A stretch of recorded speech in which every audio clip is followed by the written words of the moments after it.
An uninvited guest, a shadow lurking at the window, and a cryptic letter with a chilling message. As the night deepens in Chapter 22 of Bram Stoker's Dracula, danger is closer than ever before. Will our heroes decipher the Count's next move in time? Hold tight to your seats, and let's dive into another suspense-filled chapter. Don't forget to hit subscribe to journey with us through each twist and turn. Chapter 22. Jonathan Harker's Journal, 3 October. As I must do something or go mad, I write this diary. It is now 6 o'clock, and we are to meet in the study in half an hour and take something to eat. For Dr. Van Helsing and Dr. Seward are agreed that if we do not eat, we cannot work our best. Our best will be, God knows, required today. I must keep writing at every chance, for I dare not stop to think. All, big and little, must go down. Perhaps at the end the little things may teach us most. The teaching, big or little, could not have landed Mina or me anywhere worse than we are today. However, we must trust and hope.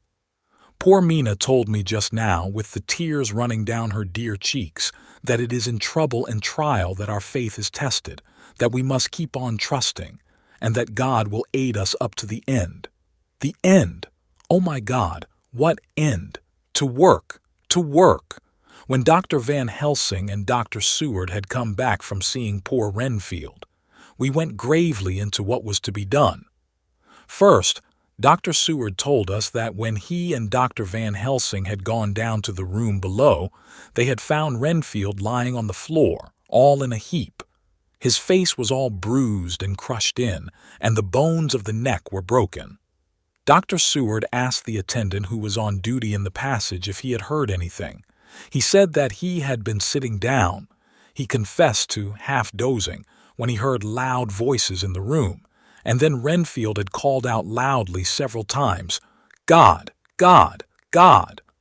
After that there was a sound of falling, and when he entered the room he found him lying on the floor, face down, just as the doctors had seen him. Van Helsing asked if he had heard voices or a voice, and he said he could not say. That at first it had seemed to him as if there were two, but as there was no one in the room, it could have been only one. He could swear to it, if required, that the word God was spoken by the patient. Dr. Seward said to us, when we were alone, that he did not wish to go into the matter. The question of an inquest had to be considered, and it would never do to put forward the truth, as no one would believe it. As it was, he thought that on the attendant's evidence he could give a certificate of death by misadventure in falling from bed. In case the coroner should demand it, there would be a formal inquest, necessarily to the same result. When the question began to be discussed as to what should be our next step, the very first thing we decided was that Mina should be in full confidence, that nothing of any sort, no matter how painful, should be kept from her. She herself agreed as to its wisdom, and it was pitiful to see her so brave and yet so sorrowful, and in such a depth of despair. There must be no concealment, she said. Alas, we have had too much already, and besides, there is nothing in all the world that can give me more pain than I have already endured, than I suffer now. Whatever may happen, it must be of new hope or of new courage to me. Van Helsing was looking at her fixedly as she spoke and said, suddenly but quietly, "But dear Madam Mina, are you not afraid? Not for yourself, but for others from yourself, after what has happened?" Her face grew set in its lines, but her eyes shone with the devotion of a martyr as she answered, "Ah, no, for my mind is made up." "To what?" he asked gently, whilst we were all very still. For each in our own way, we had a sort of vague idea of what she meant. Her answer came with direct simplicity, as though she were simply stating a fact. "Because if I find in myself, and I shall watch keenly for it, a sign of harm to any that I love, I shall die." "You would not kill yourself?" he asked, hoarsely. "I would, if there were no friend who loved me, Who would save me such a pain and so desperate an effort?" She looked at him meaningly as she spoke. He was sitting down, but now he rose and came close to her and put his hand on her head as he said solemnly, "My child, there is such an one if it were for your good. For myself, I could hold it in my account with God to find such an euthanasia for you, even at this moment if it were best. Nay, were it safe. But my child—" For a moment he seemed choked, and a great sob rose in his throat. He gulped it down and went on. "There are here some who would stand between you and death. You must not die. You must not die by any hand, but least of all by your own, until the other, who has fouled your sweet life, is true dead. You must not die. For if he is still with the quick undead, your death would make you even as he is. No, you must live. You must struggle and strive to live, though death would seem a boon unspeakable. You must fight death himself, though he come to you in pain or in joy, by the day or the night, in safety or in peril. On your living soul I charge you that you do not die, nay, nor think of death, till this great evil be past." The poor dear grew white as death, and shook and shivered as I have seen a quicksand shake and shiver at the incoming of the tide. We were all silent. We could do nothing. At length she grew more calm, and turning to him said, sweetly, but oh, so sorrowfully, as she held out her hand, "I promise you, my dear friend, that if God will let me live, I shall strive to do so, till, if it may be in his good time, this horror may have passed away from me." She was so good and brave that we all felt that our hearts were strengthened to work and endure for her, and we began to discuss what we were to do. I told her that she was to have all the papers in the safe, and all the papers or diaries and phonographs we might hereafter use, and was to keep the record as she had done before. She was pleased with the prospect of anything to do, if pleased could be used in connection with so grim an interest. As usual, Van Helsing had thought ahead of everyone else, and was prepared with an exact ordering of our work. "It is perhaps well," he said, "that at our meeting after our visit to Carfax we decided not to do anything with the earth boxes that lay there. Had we done so, the Count must have guessed our purpose, and would doubtless have taken measures in advance to frustrate such an effort with regard to the others. But now he does not know our intentions. Nay, more, in all probability, he does not know that such a power exists to us as can sterilize his lairs, so that he cannot use them as of old. We are now so much further advanced in our knowledge as to their disposition that, when we have examined the house in Piccadilly, we may track the very last of them. Today, then, is ours, and in it rests our hope. The sun that rose on our sorrow this morning guards us in its course. Until it sets tonight, that monster must retain whatever form he now has. He is confined within the limitations of his earthly envelope. He cannot melt into thin air nor disappear through cracks or chinks or crannies. If he go through a doorway, he must open the door like a mortal, and so we have this day to hunt out all his lairs and sterilize them. So we shall, if we have not yet catch him and destroy him, drive him to bay in some place where the catching and the destroying shall be, in time, sure. Here I started up, for I could not contain myself at the thought that the minutes and seconds so preciously laden with Mina's life and happiness were flying from us, since whilst we talked action was impossible. But Van Helsing held up his hand warningly. "Nay, friend Jonathan," he said, "in this, the quickest way home is the longest way, so your proverbs say. We shall all act and act with desperate quick when the time is come. But think, in all probable the key of the situation is in that house in Piccadilly. The Count may have many houses which he has bought. Of them he will have deeds of purchase, keys, and other things. He will have paper that he write on. He will have his book of checks. There are many belongings that he must have somewhere. Why not in this place so central, so quiet, where he come and go by the front or the back at all hour, when in the very vast of the traffic there is none to notice? We shall go there and search that house, and when we learn what it holds, then we do what our friend Arthur call, in his phrases of hunts top the earths, and so we run down our old fox. So, is it not? Then let us come at once, I cried. We are wasting the precious, precious time. The professor did not move, but simply said, "And how are we to get into that house in Piccadilly?" "Any way," I cried. "We shall break in if need be." "And your police? Where will they be, and what will they say?" I was staggered, but I knew that if he wished to delay he had a good reason for it. So I said, as quietly as I could, "Don't wait more than need be. You know, I am sure, what torture I am in." "Ah, my child, that I do, and indeed there is no wish of me to add to your anguish. But just think, what can we do until all the world be at movement? Then will come our time. I have thought, and it seems to me that the simplest way is the best of all. Now we wish to get into the house, but we have no key. Is it not so?" I nodded. "Now suppose that you were, in truth, the owner of that house, and could not still get in, and think there was to you no conscience of the housebreaker, what would you do?" "I should get a respectable locksmith and set him to work to pick the lock for me." "And your police, they would interfere, would they not?"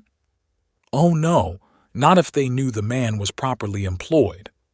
"Then," he looked at me as keenly as he spoke, "all that is in doubt is the conscience of the employer, and the belief of your policeman as to whether or no that employer has a good conscience or a bad one. Your police must indeed be zealous men and clever, oh so clever, in reading the heart that they trouble themselves in such matter.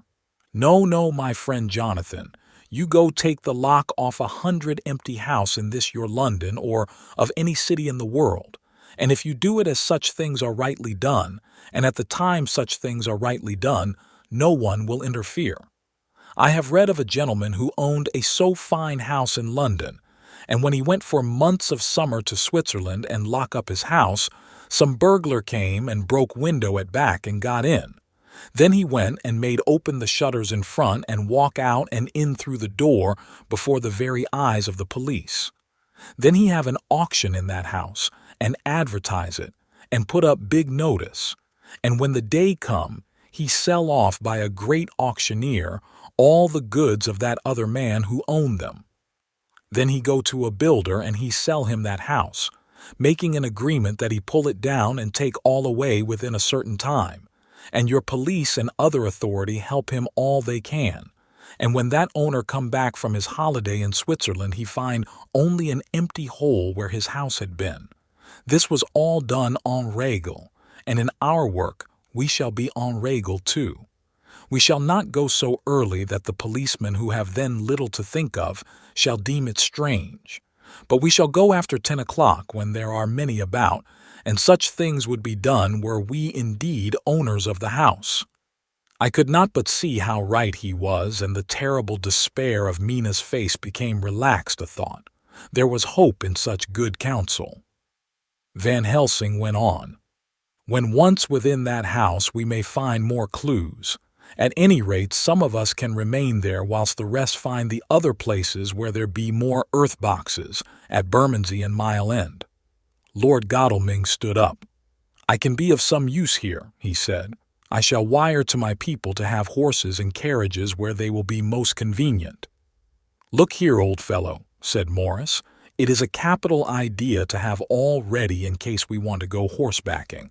But don't you think that one of your snappy carriages with its heraldic adornments in a byway of Walworth or Mile End would attract too much attention for our purposes?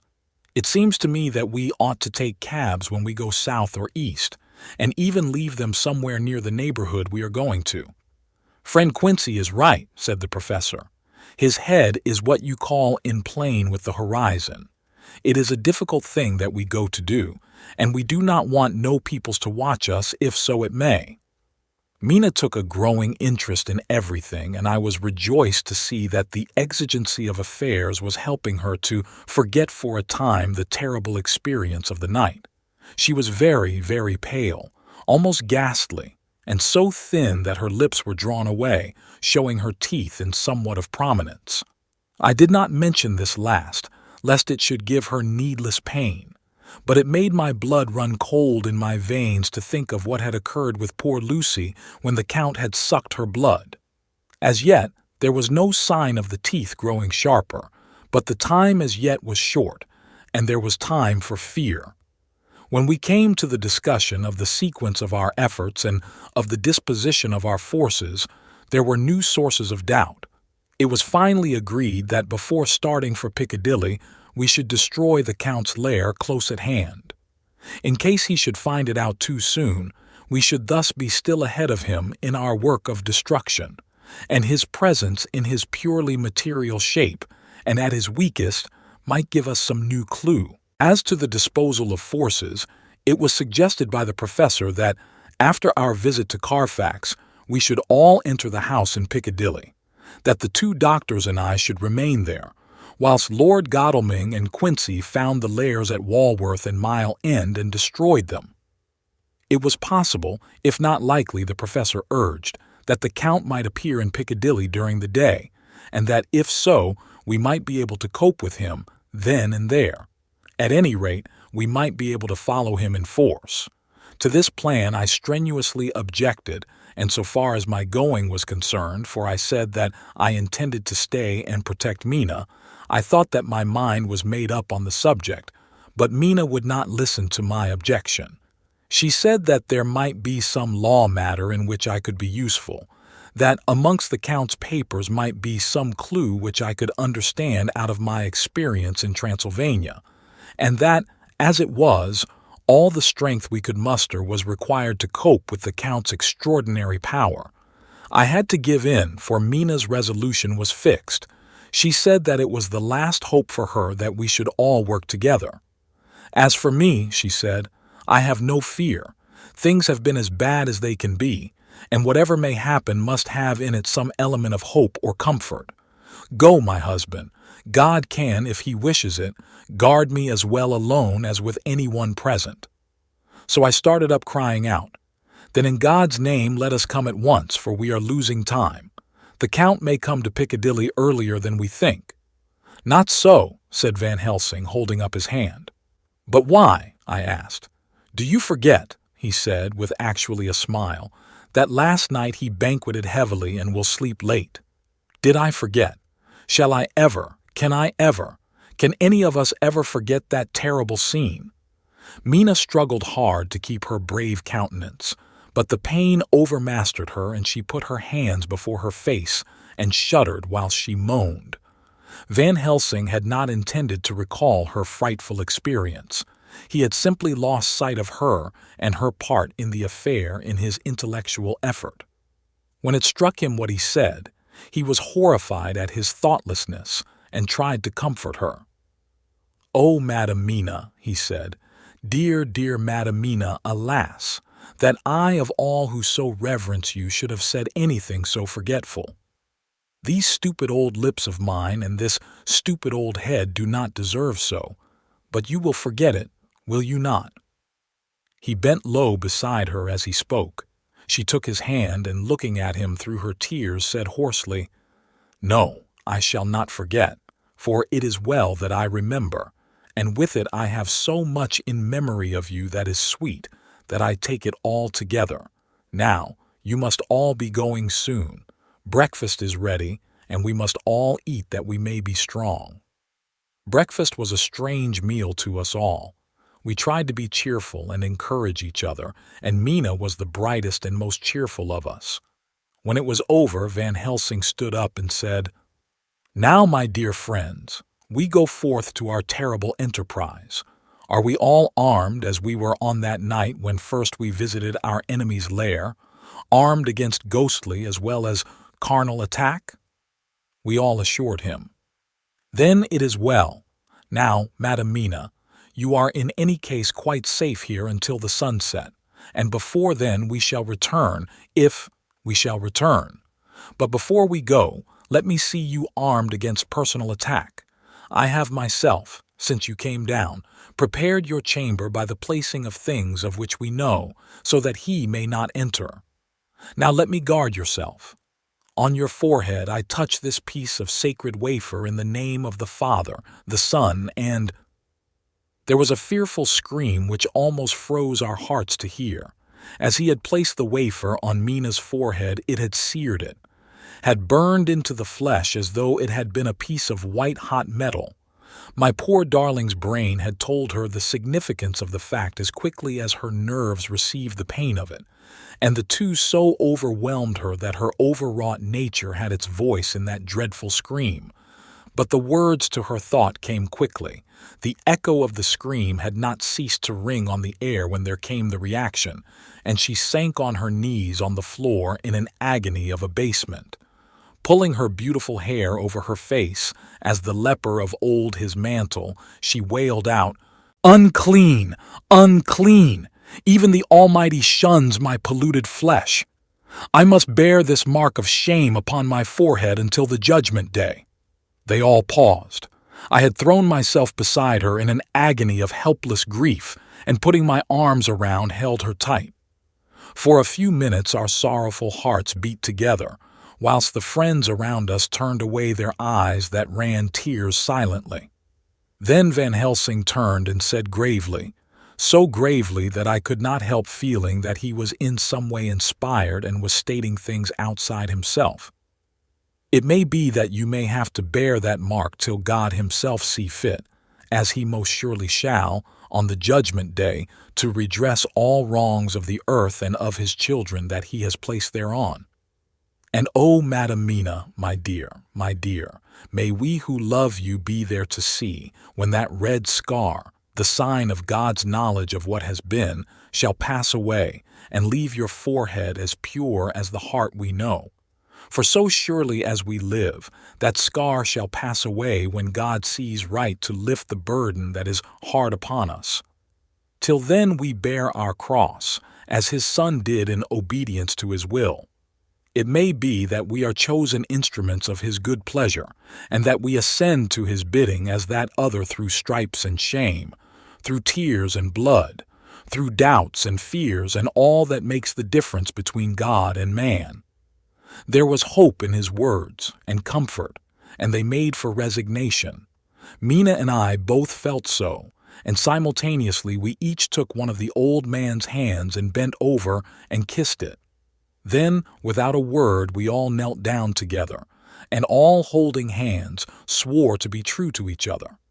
We men pledged ourselves to raise the veil of sorrow from the head of her whom, each in his own way, we loved, and we prayed for help and guidance in the terrible task which lay before us. It was then time to start, so I said farewell to Mina, a parting which neither of us shall forget to our dying day, and we set out. To one thing I have made up my mind. If we find out that Mina must be a vampire in the end, then she shall not go into that unknown and terrible land alone. I suppose it is thus that in old times one vampire meant many. Just as their hideous bodies could only rest in sacred earth, so the holiest love was the recruiting sergeant for their ghastly ranks. We entered Carfax without trouble and found all things the same as on the first occasion.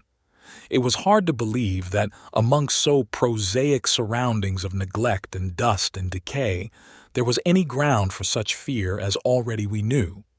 Had not our minds been made up, and had there not been terrible memories to spur us on, we could hardly have proceeded with our task. We found no papers or any sign of use in the house, and in the old chapel the great boxes looked just as we had seen them last. Dr. Van Helsing said to us solemnly as we stood before them, "And now, my friends, we have a duty here to do. We must sterilize this earth so sacred of holy memories that he has brought from a far distant land for such fell use. He has chosen this earth because it has been holy. Thus we defeat him with his own weapon, for we make it more holy still. It was sanctified to such use of man. Now we sanctify it to God." As he spoke, he took from his bag a screwdriver and a wrench, and very soon the top of one of the cases was thrown open. The earth smelled musty and close, but we did not somehow seem to mind, for our attention was concentrated on the professor. Taking from his box a piece of the sacred wafer, he laid it reverently on the earth, and then shutting down the lid began to screw it home, we aiding him as he worked. One by one we treated in the same way each of the great boxes, and left them as we had found them to all appearance, but in each was a portion of the host. When we closed the door behind us, the professor said solemnly, "So much is already done. If it may be that with all the others we can be so successful, then the sunset of this evening may shine on Madam Mina's forehead all white as ivory and with no stain." As we passed across the lawn on our way to the station to catch our train, we could see the front of the asylum. I looked eagerly, and in the window of my own room saw Mina. I waved my hand to her and nodded to tell that our work there was successfully accomplished. She nodded in reply to show that she understood. The last I saw, she was waving her hand in farewell. It was with a heavy heart that we sought the station and just caught the train, which was steaming in as we reached the platform. I have written this in the train. Piccadilly, 12:30 o'clock. Just before we reached Fenchurch Street, Lord Godalming said to me, "Quincy and I will find a locksmith. You had better not come with us in case there should be any difficulty, for under the circumstances it wouldn't seem so bad for us to break into an empty house. But you are a solicitor, and the Incorporated Law Society might tell you that you should have known better." I demurred as to my not sharing any danger even of odium, but he went on. "Besides, it will attract less attention if there are not too many of us. My title will make it all right with the locksmith and with any policeman that may come along. You had better go with Jack and the professor and stay in the Green Park, somewhere in sight of the house. And when you see the door opened and the smith has gone away, do you all come across.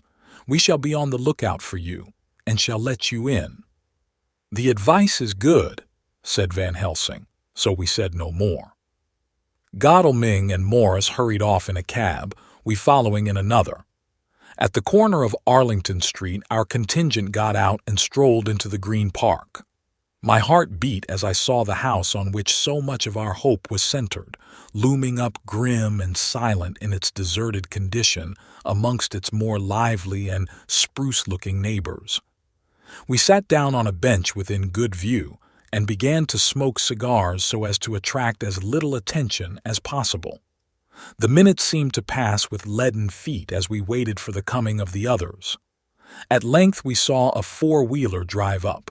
Out of it, in leisurely fashion, got Lord Godalming and Morris, and down from the box descended a thick-set working man with his rush-woven basket of tools. Morris paid the cabman, who touched his hat and drove away.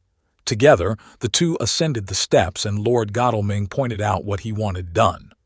The workman took off his coat leisurely and hung it on one of the spikes of the rail, saying something to a policeman who just then sauntered along. The policeman nodded acquiescence, and the man kneeling down placed his bag beside him. After searching through it, he took out a selection of tools which he produced to lay beside him in orderly fashion. Then he stood up, looked into the keyhole, blew into it, and turning to his employers, made some remark. Lord Godalming smiled, and the man lifted a good-sized bunch of keys. Selecting one of them, he began to probe the lock, as if feeling his way with it. After fumbling about for a bit, he tried a second, and then a third.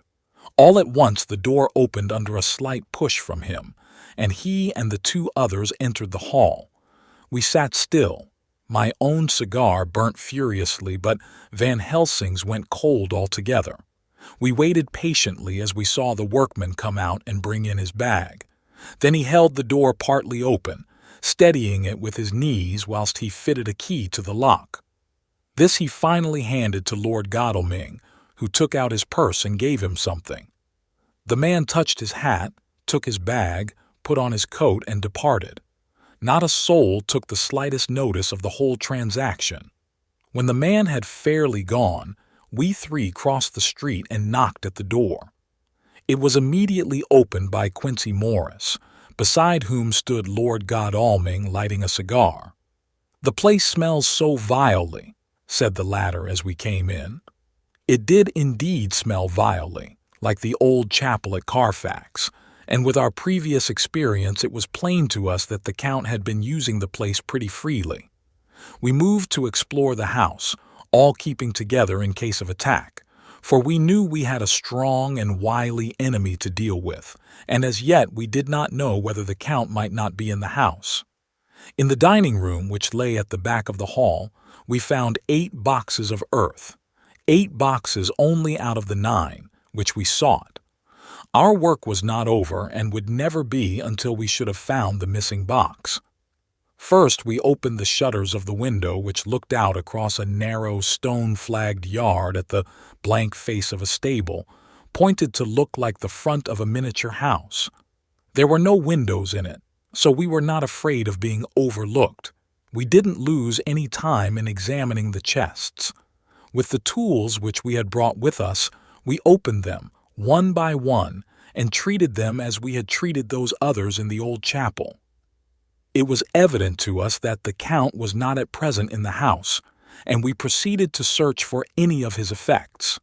After a cursory glance at the rest of the rooms, from basement to attic, we came to the conclusion that the dining room contained any effects which might belong to the Count, and so we proceeded to minutely examine them. They lay in a sort of orderly disorder on the great dining room table. There were title deeds of the Piccadilly house in a great bundle, deeds of the purchase of the houses at Mile End and Bermondsey, notepaper, envelopes and pens and ink. All were covered up in thin wrapping paper to keep them from the dust. There were also a clothes brush, a brush and comb, and a jug and basin, the latter containing dirty water which was reddened as if with blood. Last of all was a little heap of keys of all sorts and sizes, probably those belonging to the other houses. When we had examined this last find, Lord Godalming and Quincy Morris, taking accurate notes of the various addresses of the houses in the east and the south, took with them the keys in a great bunch and set out to destroy the boxes in these places. The rest of us are, with what patience we can, waiting their return, or the coming of the Count. That's the end of chapter 22, but Dracula's tale is far from over. If you found yourself on the edge of your seat, give this video a like and share it with fellow literature enthusiasts. Hungry for more? Make sure you're subscribed to Obsidian River Productions and hit that bell icon so you're the first to know when the next chapter drops. Remember, every share, comment, and subscription helps us bring even more spine-tingling classics to life. Dive deeper into the shadows with us and let's unravel Dracula's mysteries together.